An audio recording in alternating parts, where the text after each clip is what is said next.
vamos a ver este tema. No les voy a hacer ni una síntesis de la lectura ni un resumen porque no se trata de eso. Simplemente vamos a direccionarla y a motivarla para que ustedes se entusiasmen y no vean que simplemente es carreta lo que nos echan los autores. Bueno, entonces tenemos unas palabras claves muy conocidas por nosotros: ciudadanía, multiculturalismo, globalización, libertad, comunidad, reconocimiento, identidad y democracia, que pues, pueden ser muchas más, pero estas las conocemos desde otras lecturas, y por eso contextualicemos esta unidad que nos ha traído el tema también en parte con otro autor que ustedes leyeron, que es Martin Oppenheim. Es un autor que viene a hablarnos del multiculturalismo desde la globalización, desde la industria cultural, es decir, desde los medios de comunicación, y también desde todas las teorías clásicas que él nos presenta, de tal manera que ya tenemos idea de qué tema es el que estamos tratando. Miremos entonces qué es el multiculturalismo. Es importante decir que es un espacio donde distintos grupos provenientes de diferentes culturas viven allí, conviven. Eso está sucediendo a nivel mundial, porque ya no podríamos decir que exista algún país donde es una sola cultura, o es una sola raza, o se tiene una sola religión. Siguiente. Y pareciera que eso causara un prurito a nivel conceptual y a nivel real, porque hay naciones donde la situación es más crítica que Colombia, por ejemplo, porque a partir de la Constitución de 1991, Colombia tiene un privilegio en cuanto al desarrollo de esta conceptualización y sobre todo del trabajo que han hecho muchos autores desde la década del 90, mostrando qué va a ser de las naciones si no se le toma en cuenta la serie del debate que plantea Esteban Anchustegui. Él, como otros autores, se pregunta sobre cómo vamos a entender esta situación en los diferentes países. Y entonces él abre el debate. Y esta lectura es un debate que él plantea. ¿Y cómo lo organiza? Pues primero nos dice, vamos a trabajarlo desde un enfoque liberal, el liberal clásico.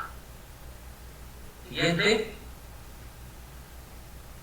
Ahí tenemos las posiciones desde el enfoque liberal clásico. Después dice, vamos a cotejarlo con el enfoque del multiculturalismo, y termina con el enfoque de la democracia deliberativa. No es que veamos, ¿y qué será eso del enfoque liberal clásico?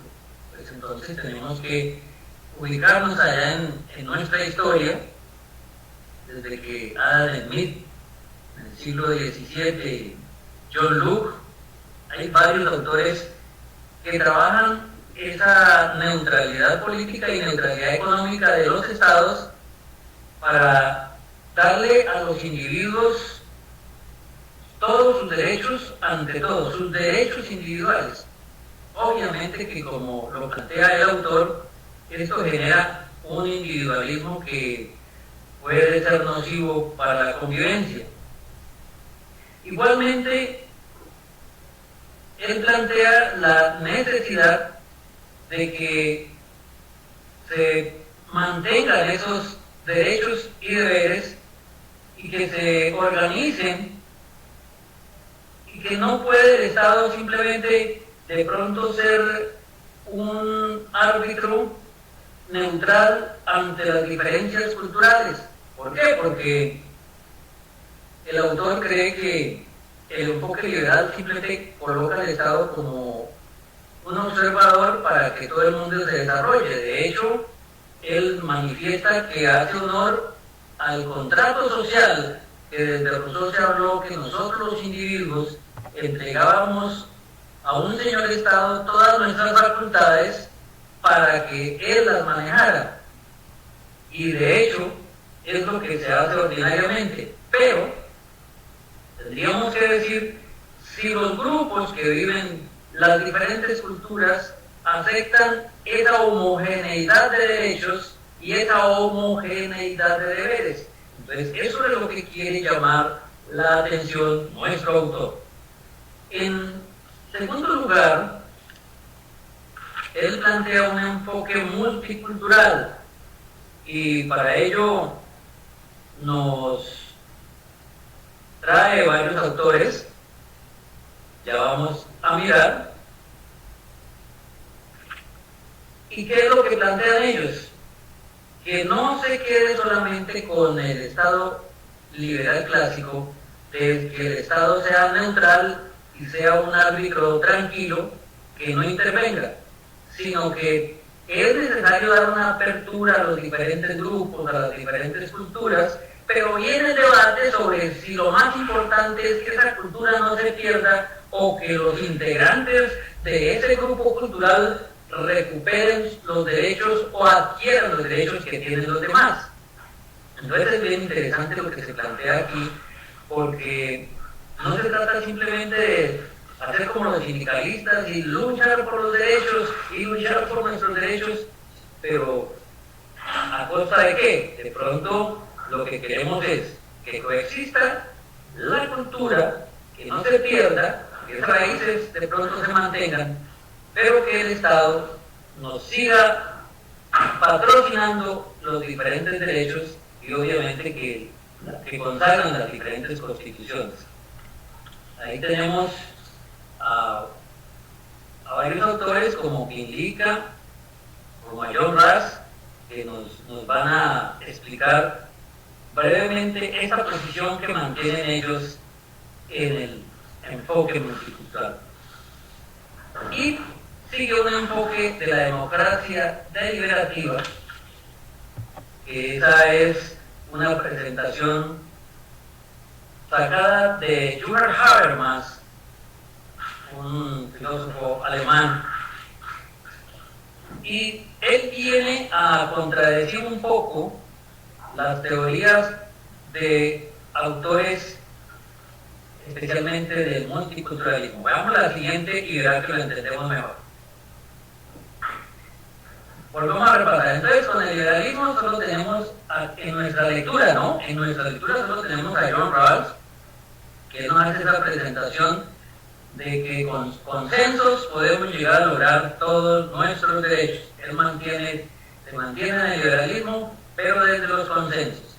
Ya cuando caemos en el multiculturalismo, entonces Quinlica o Joseph Rawls o Charles Taylor tienen cada uno una posición que nos muestran el mantener los grupos culturales. Es más, Charles Taylor tiene una teoría que es bastante identificada desde el Canadá, él es canadiense, y maneja el hecho de que de pronto lo que sucede es que a las sociedades les falta un reconocimiento, o a esos grupos culturales les falta un reconocimiento, o que se les ha hecho un reconocimiento pero no a la altura de lo que se merece, o que de pronto es otro el reconocimiento que hay que hacerles. De todas maneras, este apartado es bien interesante porque vamos a encontrarnos con la teoría del reconocimiento, que pues es interesante desde el punto de vista de que todos en la vida necesitamos reconocimiento para seguir avanzando, y en este caso es para los grupos culturales que se les haga su reconocimiento y así podrían ganar los espacios necesarios, que el Estado no se haga el de la oreja mocha y les haga el reconocimiento a los grupos culturales. Y ahí es donde llegamos entonces a la democracia deliberativa de Jürgen Habermas, quien nos va a decir que el señor Taylor hace una lectura muy sesgada del liberalismo y que en su opinión entiende que la autonomía sigue estando en la base del liberalismo, de los derechos individuales. Y Habermas va a rescatar en parte el liberalismo clásico en algunos apartados, pero dándole su toque de trabajo que ha realizado, mostrando cómo no es que haya una autonomía sola. Se planteaba que había una autonomía privada. Él dice, no, hay autonomía privada, pero también hay una presentación pública, de tal manera que todos somos autores, inclusive de las leyes que se logran expedir en cada país. Entonces ahí tenemos que esa autonomía privada y cívica pues son coautoras de las relaciones que desarrollan los individuos. En este sentido, encontramos que a veces hay tensiones entre esa identidad política y esa identidad cultural. ¿Sí? El autor lo menciona como identidad política y particularidad cultural. A veces colisionan y entonces el debate está dado en este sentido para que nosotros, como estudiantes juiciosos de ética y ciudadanía, logremos sacar también nuestras propias conclusiones.